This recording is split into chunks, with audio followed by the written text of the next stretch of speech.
Today, we're gonna have fun creating some crazy creatures. I'm Jenny Barnett Rohrs, your host. I love to create all kinds of animals, like this friendly snake. And it's about as much fun as you can have with just a little glitter glue, some paint, and some paper. So let's go through what you're gonna need to make this project. You're gonna need some heavy-duty cardstock, and we're using green, but your snake can be any color you want him to be. You're going to need some nice white glue, some glitter glue for accents. Clothespins are really handy to help hold things together while they dry, a toothpick, some googly eyes, our pattern, which you will find on our website, and some scissors. I'm also going to use a pencil and a ruler so that I can make nice even strips, but you can also eyeball it if you want. So to start off, we're going to make some strips, and I'm just going to use the ruler to help me tick off about an inch. You're going to need 8 1-inch strips, 1.5-inch strips, and 2-inch strips. But don't worry about that now because all of these patterns are on our website. So I'm gonna go ahead and make my strip just like this.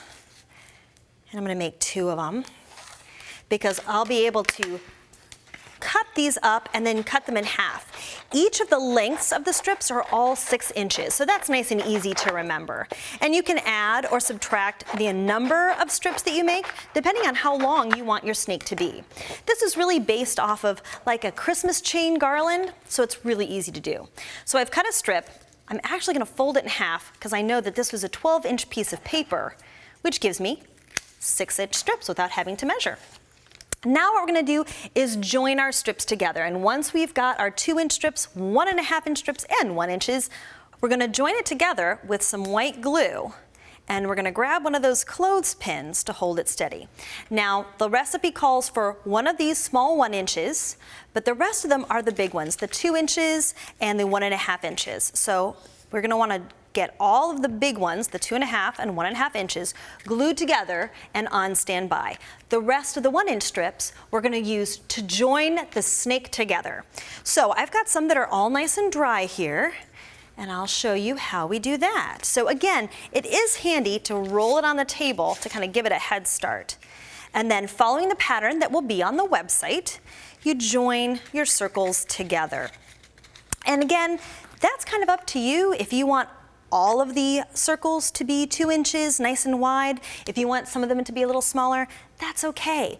Use your own creativity, and you can use those clothespins to hold things together. Now, let's get all the little bits out of the way and take a look at how he's gonna look when they're all joined. But you know, he's also gonna need a head and a tail. So we have the pattern on the website for you, and you're gonna trace out 2 of the head pieces. You can cut out eyes on the inside if you want, but I prefer just to draw mine on. So let me cut this guy out for you. And then we're gonna do the fun part, which is the decorations. I'm gonna use some glitter glue, and I'm gonna draw an eye shape, just like this. And you need 2 eyes, like so, and they're like little ovals. And if you want, you can even make it kind of super fancy and use a toothpick to really get that point on there. Kind of draw them down like this. I'm just drawing the toothpick through the glitter glue like that. Ooh, I like that look. It's kind of fun.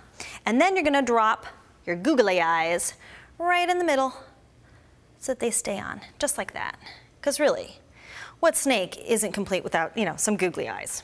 And we have to add some little nose bits too. And we're going to do the same thing, 2 little dots and a little bit of toothpick action to draw them out, because snakes do have kind of small, narrow nostrils. All right, so we're going to let him dry, and in the meantime, we're going to cut out a tongue piece, and you can use the pattern or freehand it, either way, and we're going to color that in with a little bit of glitter glue too, because I think we've already established that this snake is more sparkly and fun than menacing, but you know, if you wanted to make him a scary snake, you could do that too. There we go. So we'll set that aside and let that dry. Now you're also going to need one more pattern piece, and that's for the tail.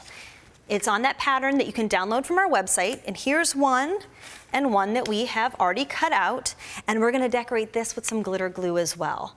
You can use any pattern that you'd like. This might be a fun time to do a little research about different snakes in your area, and maybe try and make one that looks kind of realistic. It'd be a good school project.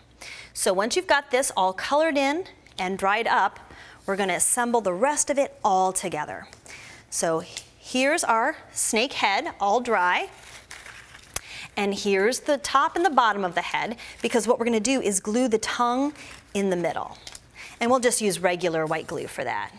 So this goes like this, and then a little more to go on top, so that, ooh, I might want his tongue to stick out a little more. There we go, that's the way. Ooh, maybe my guy will go off to the side. That's kind of fun. And add a little bit of glue for the head, and a little bit of glue for the tail. And then just decorate the top however you like. We've used diamonds here, but you could also practice your circles, squares, little paw prints. I think this guy feels like he wants to have little circles on him. How about if we do like 3 green and then 3 gold? You can practice your patterns or even add some different dots on top.